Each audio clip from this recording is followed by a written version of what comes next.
Get my camera angled properly here.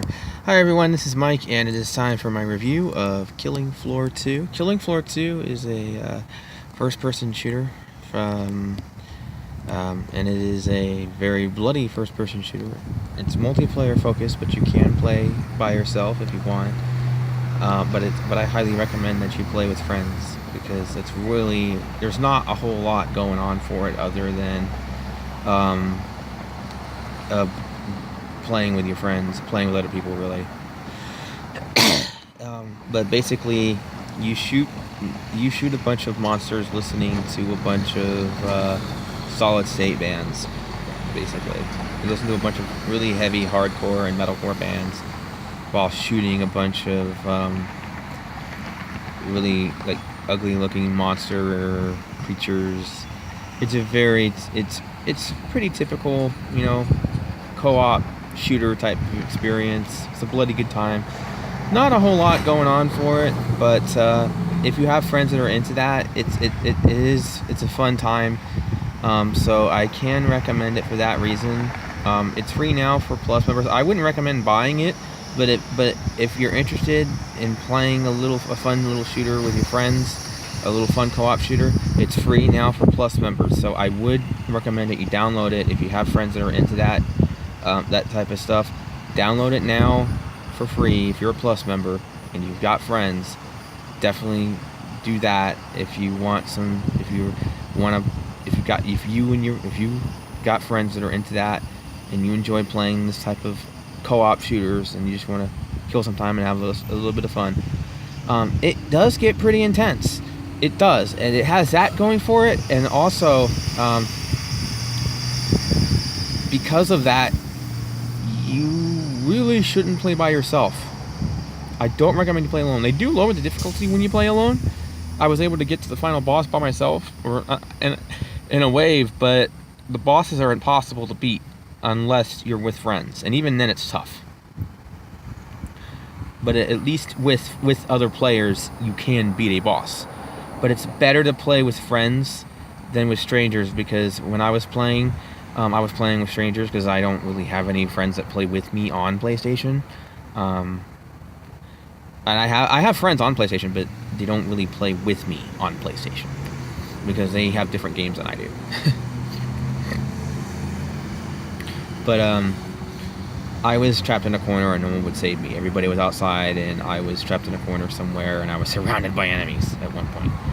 But soundtrack was excellent. It's by Solid State, so and Solid State has a lot of really good bands.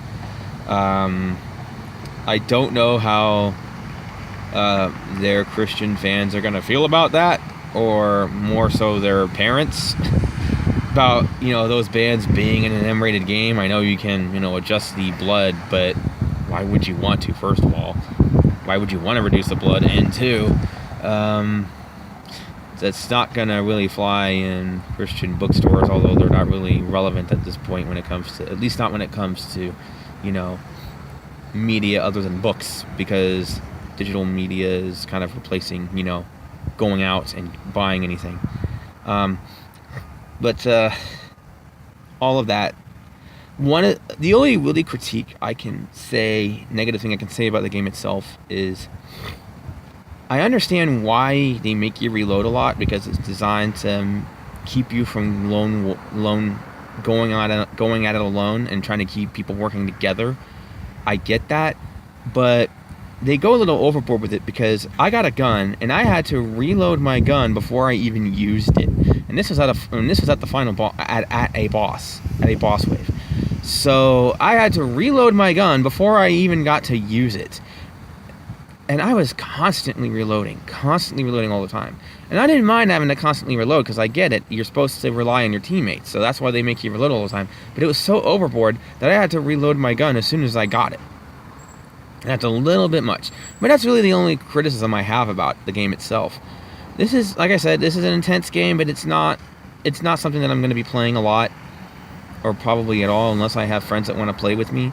But that's not necessarily a critique of a negative about the game. It's just not, the game is not meant to be this deep, intense experience, or it's not meant to be a deep experience. It's an intense experience, but it's not meant to be a deep experience. It's meant to be more of a light, fun, but yes, an intense experience. So like I said, it's free for Plus members. Download it if you've got friends, and if you're into it, or you got friends that are into it and you want to jam out with them, it's a fun time. So I do recommend it for that reason. But if you're into something that has a bit more depth in terms of, something that you want to play for hours and hours and hours and days on end, like Horizon Zero Dawn, for instance, which is what I'm going to get back to. I took a break from it last night to try out Killing Floor 2.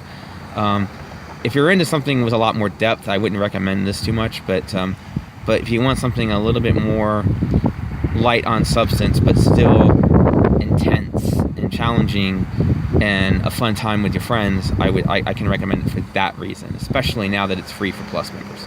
So that's my recommendation. A mild thumbs up from me, especially now that it's free for Plus members.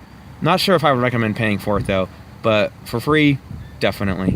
Especially but only really if you have friends if you've got friends that you want to play something fun and light with, but still intense with.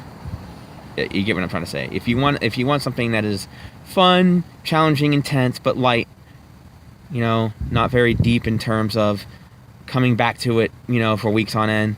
Just a little fun but intense game with your friends. This is going to be for you. So there you go. That's my review on Killing Floor 2. Thank you guys for watching, and stay tuned for more videos in the future. And keep watching Playtime with Mikey Void, because I'm going to be going back to Horizon Zero Dawn in pretty soon. So stay tuned for that as well. Until then, I'll see you guys next time. Bye.